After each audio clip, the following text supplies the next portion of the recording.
Hey everybody, it's me again. It's been a wild weekend. I had a lot of kids this weekend, so I haven't been able to put up any of my videos.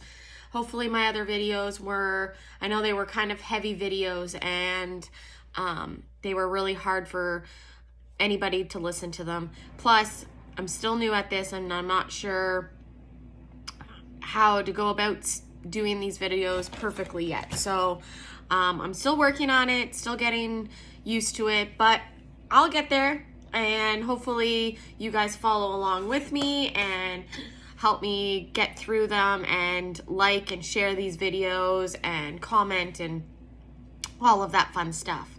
So this topic is about self-love, and I really love this topic. I have, in the last 7 months since my breakup, I have learned so much about self-love and loving myself, my full self, and embracing all of me, and learning that self-love is not just one single thing. It is about several single things. And I want to talk about how I self-love, and I have 7 prescriptions of self-love. I did get this off the internet, but I can definitely go towards, like, this is all the stuff that happens, because in 7 months I have learned to be able to do all of these types of things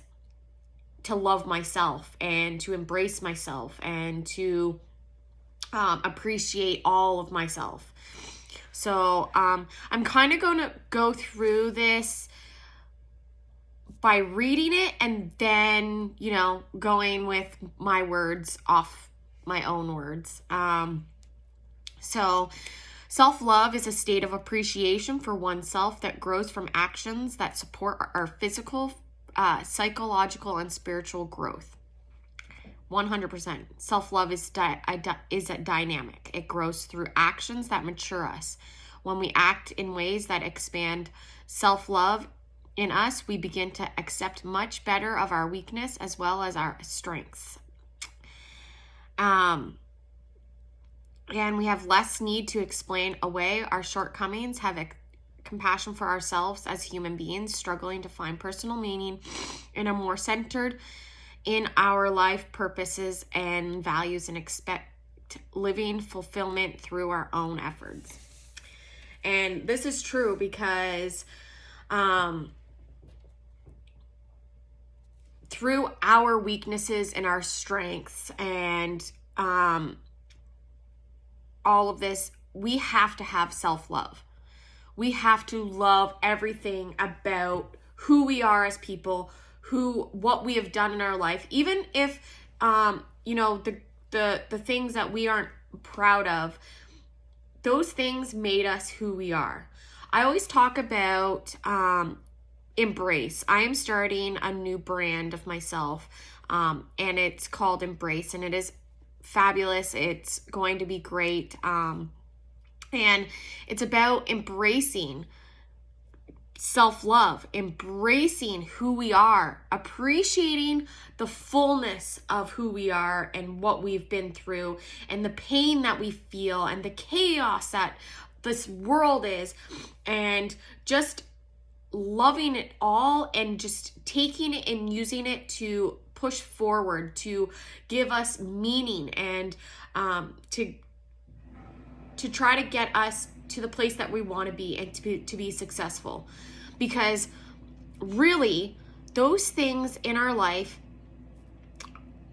are what made us who we are today. I mean, we could sit back and we could wallow in self-pity and in all the things that we did, mixing up my words, that we didn't do well, or that we regret, or whatever, and we can sit there and not move. Like they say, you could be in the right path, but if you just sit there, you're going to get ran over. And it's true. If you don't appreciate and love yourself enough to get up off that ground and start pushing forward and start taking that first step forward, then you're never gonna succeed. You're never gonna flourish and push forward to something better or keep going into your path. So this is why self-love is so important, because you have to love all of that about you. Self-love isn't about just your body. It's about your experiences. It's about your mind and your body and your spirit and your soul. And you have to love all of that and appreciate it and just take it all in and use it to push forward even in the hard times.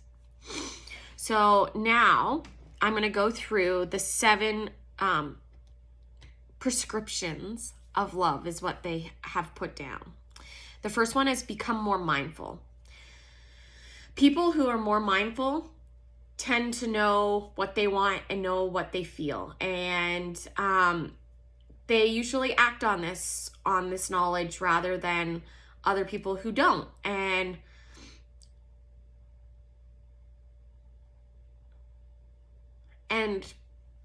they also are, when you are more mindful of what's around you, who you want in your life, what you're thinking and where you've been, where you're going, everything is more clear. It's more the path in front of you, or the paths, because we have more paths than just one. But we have a choice what paths we get to take. So there could be 3 paths. And if we are more mindful about the way that we want our life to be, then we get to choose which path is more going to suit us in our journey. And if we're mindful enough, we're going to take the path that's going to make our lives better, that is going to make us flourish and be successful. So being more mindful is something that is going to help, and it brings us more peace. It brings us more peace. It brings us more knowledge into our existence, and it's a lot easier to live in the moment than live in the past or the future. So if you're more mindful to live right now and know, okay, this is what I'm going to do today. I'm more mindful of, this is the body that I'm in. This is the mind that I have. These are the thoughts that I have today. I'm going, I have a purpose and an intention today. Then you're going to start to love yourself. You're going to love yourself more. You're going to notice yourself more. You're going to notice more things in the environment, in your life, in the outside world, if you are more mindful, especially in this moment, in this day. And we all want that because it's more beautiful. And the second one, act on what you need rather than what you want. You love yourself when you can turn away from something that feels good and exciting to what you want to need to stay strong, centered, and moving forward in your life instead. By staying focused on what you need, you turn away from automatic behavior patterns that get you into trouble, keep stuck in the past, and lessen your self-love. So if you are acting on the things that what you need in your life rather than what you want. So we all think that we need the things that we think we need, a lot of the time is just what we want. We think we need to get that new pair of jeans, but we don't. We just want that pair of jeans.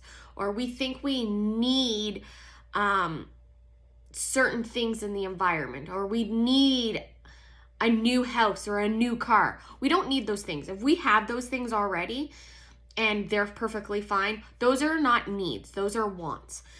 And it's easier to, when they say, I want to become a minimalist, because you really realize, they say that when you become a minimalist, you really realize how much you don't actually need in your life that are materialistic. And a lot of the time in this right now, people, especially we're in a pandemic and people are all over the place, and people just think we need this, we need this, we need to grab it, everything, because we're not sure what's going on. We're in this era that is everybody's all over the place, and mental health is all over the place, and it's uncertainty. So like we've become attached to things instead of the things that we just need. We need love.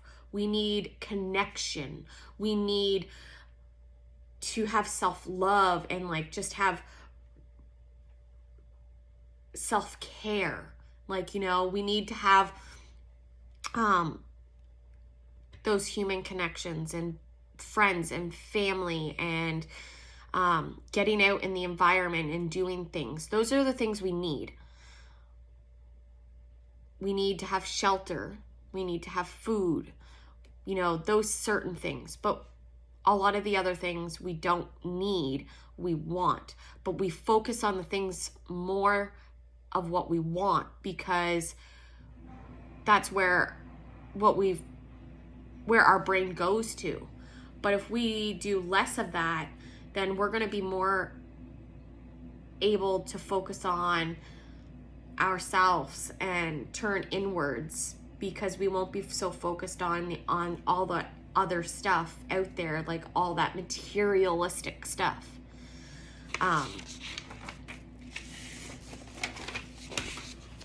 Practice self-care. Like I was just saying, self-care is huge. I am all about self-care. I do a lot of it. You will definitely love yourself more if you do self-care. When you take care of yourself and your basic needs,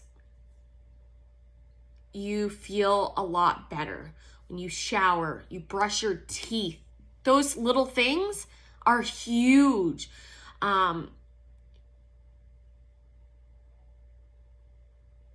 Even exercise, sound nutrition, which is music. It could be not just music, but being out in nature, listening to the birds, going down by the water and listening to a waterfall, doing that in your own home with,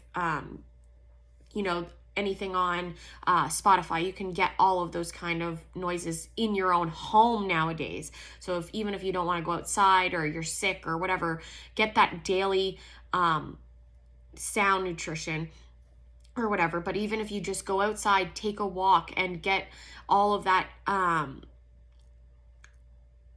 those noises that are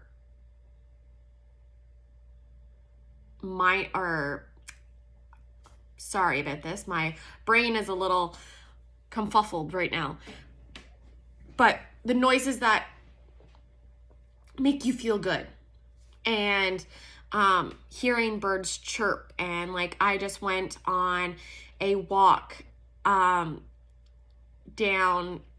by my city, and it was beautiful, and the birds were chirping, and I literally had a blue jay land on my hand and take out a peanut out of my hand.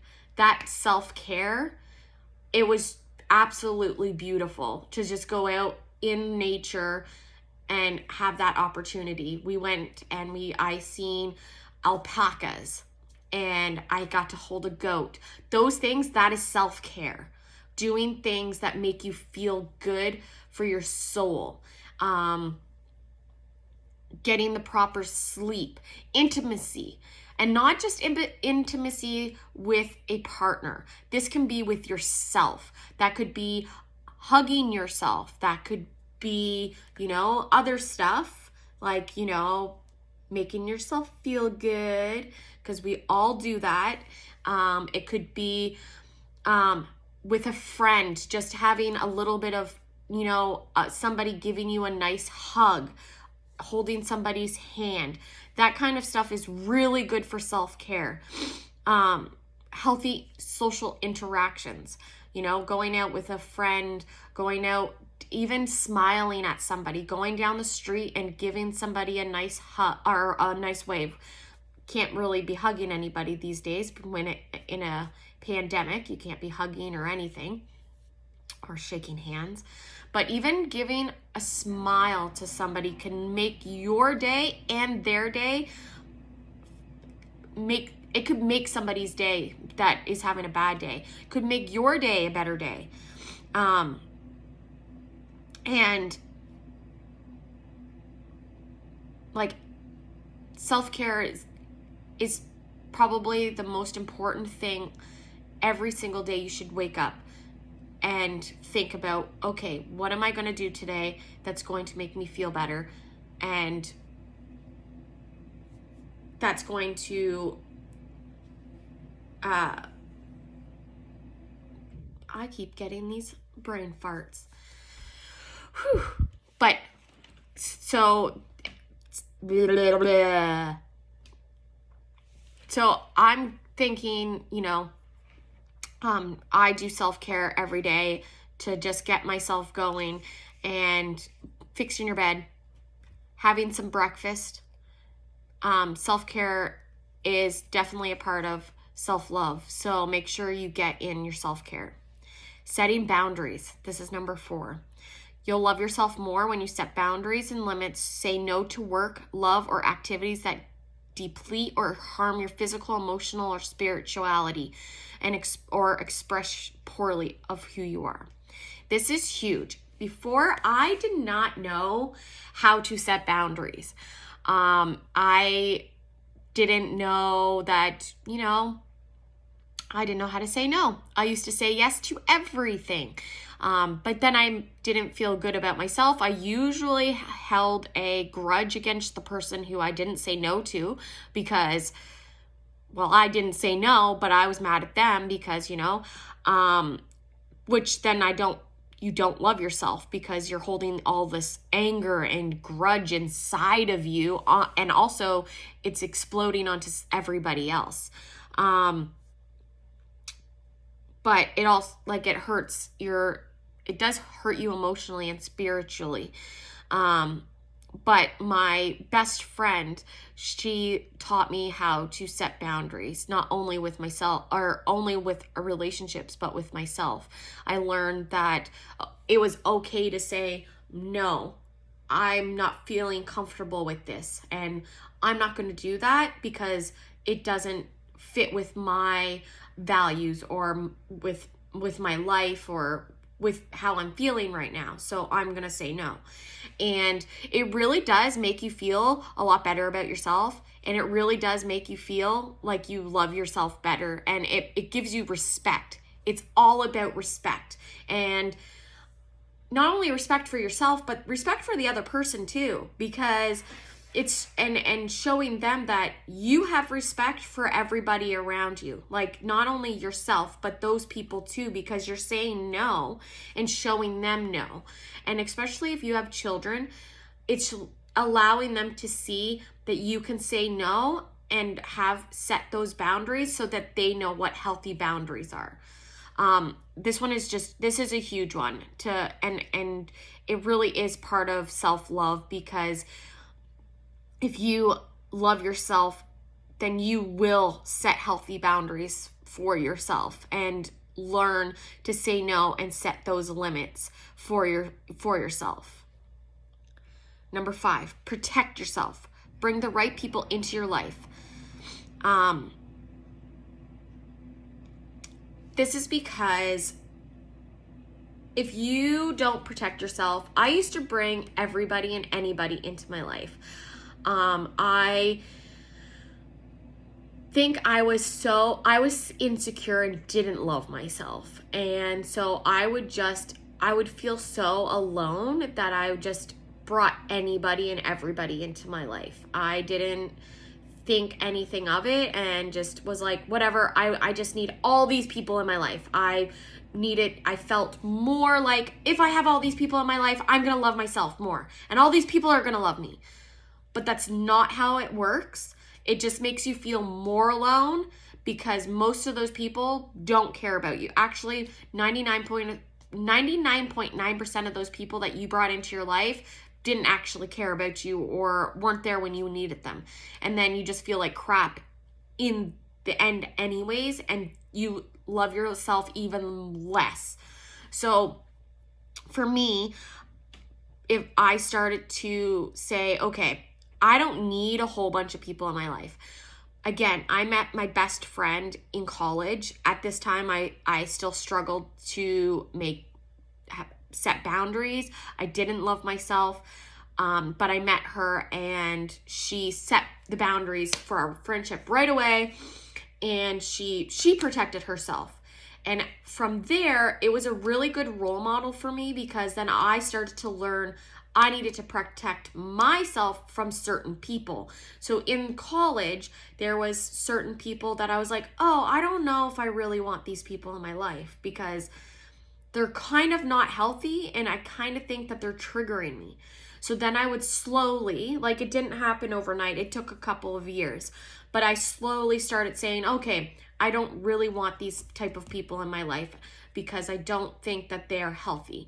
And I don't think that it's going to benefit me in the long run because it's hurting my spirit and it's hurting my soul, or it's not doing anything good for my life.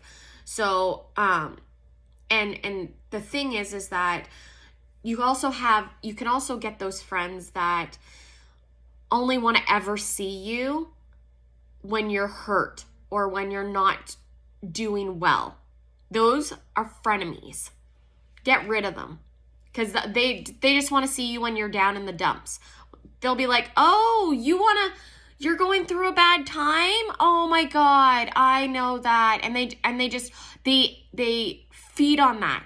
But that's not doing anything for your life. That's not protecting yourself. That's just feeding into the drama and the chaos of and not protecting your well-being. So get rid of those people because those people are no good for you. And even if you think that they're good for you, they're not. If they're not there on the good times and like all the positive things that are going on in your life, like, oh, I did a great painting. You want to see what it is? Oh no, I'm too busy right now. Oh, like I did this, or I got this reward, or oh my God, I got to meet these whatever good positive things that are in your life, and they're not really there at those moments. But the moment that you're going through, let's say you had your heart broken, you got into a fight with your best friend or whatever, all of those things, and then they're there and then they want to know all the gossip and all the details and all that. They're not there for you. They want the drama and the chaos, and they're not good for your health or yourself, and you're not going to you need to protect yourself from that, because you will love yourself so much more if those people aren't a part of your life. And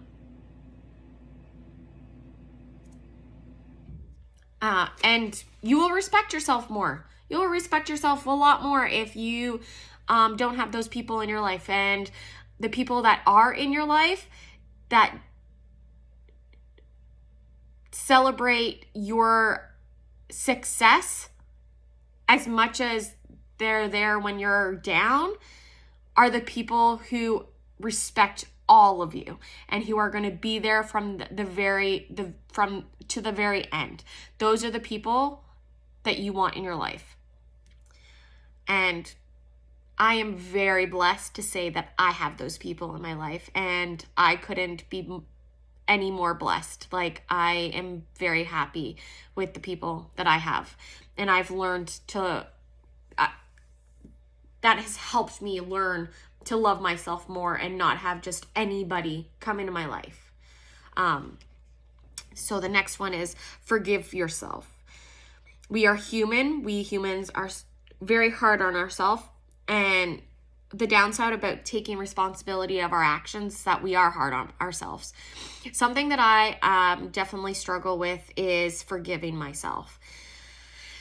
This, out of all of these practices for self-love, I think this one is the hardest for me because I think that I have so much shame and guilt still that I'm still working on from just past stuff, from trauma, from childhood trauma, from parenting guilt, that forgiving myself has become it is really hard. I'm getting better at it.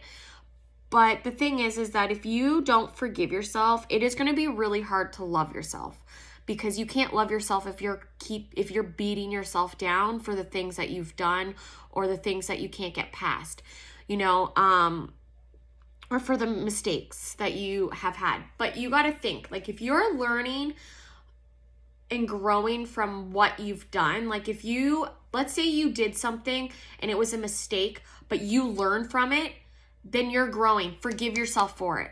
If I have my biggest things, I think, is my parenting. I have a lot of parenting guilt. Out of all my stuff that I have to forgive myself for would be my parenting stuff. And I struggle terribly with it. But I am learning from that stuff and growing from it every single day. I fight, I get help, I try to do the best that I can, but I still struggle with that part to forgive myself, but I'm trying. And that's all about self-love. It's not going to all come at once. It's all part of a process. But the more you do all of these steps, the more you are going to love yourself. It's not going to all happen at once, but the more you can see these steps, see what you can do for self-love, the more that you are going to love yourself. And for me, I think I punished myself for so long.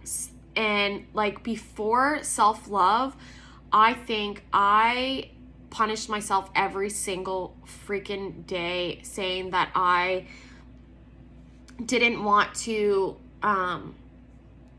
it was almost like I felt like I couldn't forgive myself, because if I forgave myself, then it was saying that what I did was okay.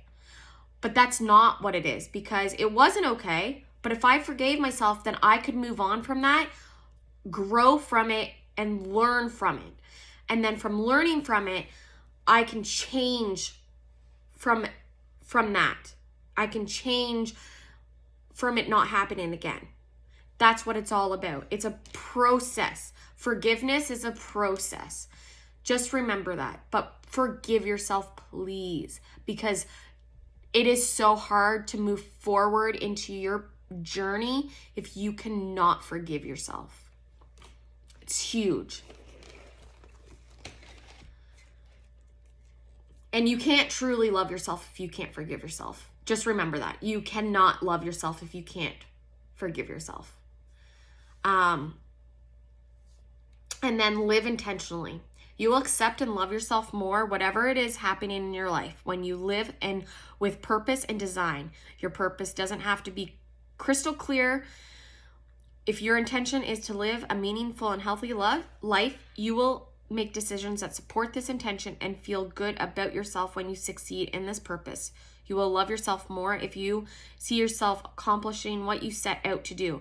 If you need to establish living with intentions to do, you need to establish your living intentions to do this. My big thing is I wake up, my big thing is like, I wake up and I think, what is my intention today? Today I'm going to make sure I get the kids ready to go to school. They're dressed, they're all of that. I'm going to make sure that I paint. I want to do something that's going to make me feel good. My intention is to feel good today. I'm going to love myself. I'm going to take care of myself. What ways am I going to do that? I'm going to make sure that I paint. My intention in life is that I want to be creative.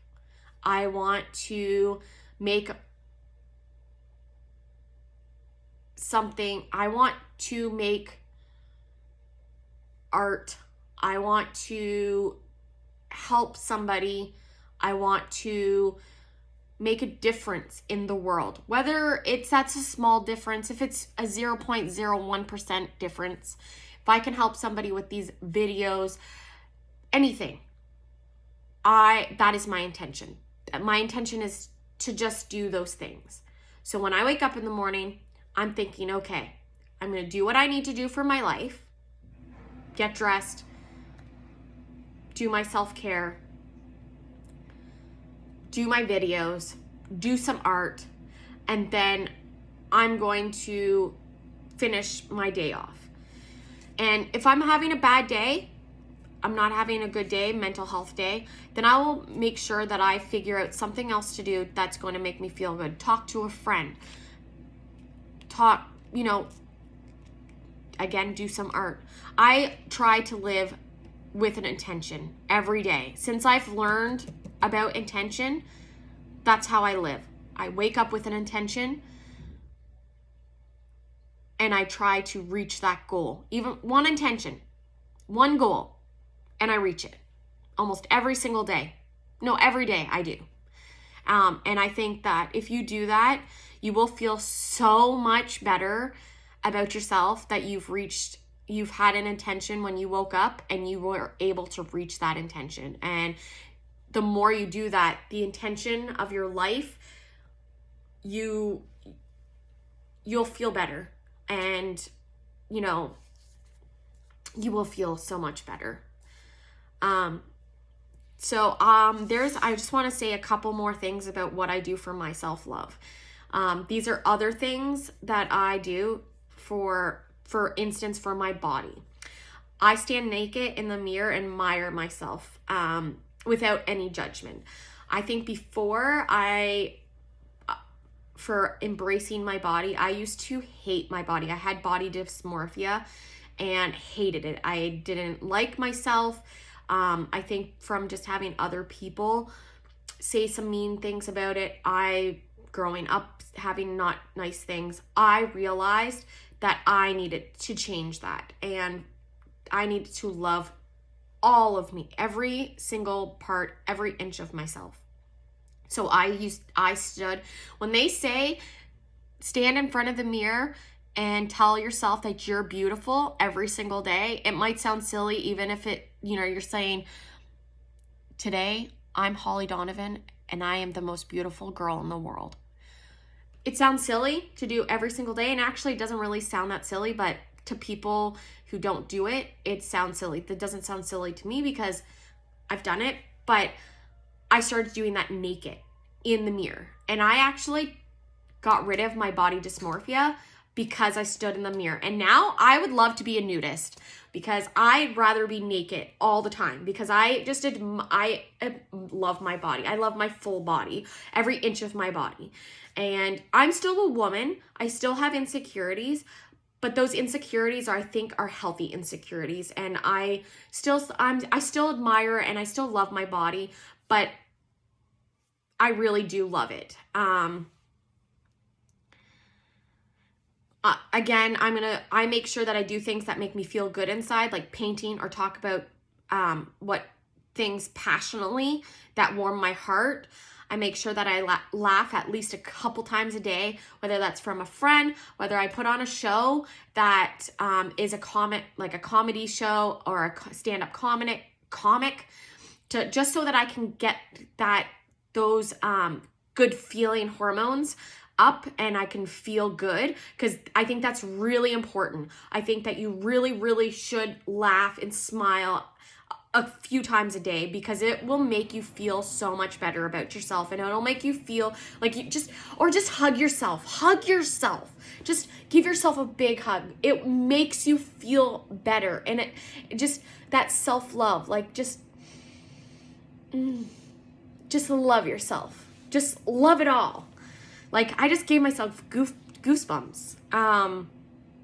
And the other thing is, be the most authentic self. We're all human, so sometimes we fake it to make it, but I try to be the most authentic person. I be my authentic self every single day. I do not try to be somebody else. When I am online, whether I am on Instagram doing my blogs, when I am outside meeting other people, wherever I am usually the same person you will meet. Sometimes I'm a little bit quieter, sometimes I'm a little bit more louder, sometimes I'm a little bit more talkative, but I am the same person. I will talk about the same things. I will be the most compassionate about, or passionate about. I'm usually get pretty loud when I'm passionate about stuff, but I am always authentic to who I am. I will not lie about who I am. And I think since I've become more self-loving, and self-love has become my biggest thing in my life, for me, I am more authentic, and I don't want to be anybody else but me. So I really, really urge you to be authentic and take these steps and try to be the most authentic person and love yourself. Love all of yourself. Self-love is not something that comes naturally to a lot of people, especially if you've been through trauma, bad relationships, pandemics, things that, social media. It is really hard. Self-love can be really hard, but it is so rewarding at the end of the day if you just love yourself, all of yourself, and take the steps to do all of that to self-love. But then also it affects the rest of your life. It affects the rest of your whole life and the people around you. So I urge you guys all to do that. And I really hope that this video was not too horrible or whatever. I hope that I did a good job. I'm really passionate about self-love, and don't forget to like and share this video, and I hope that you come back to some of my other videos. Happy Monday.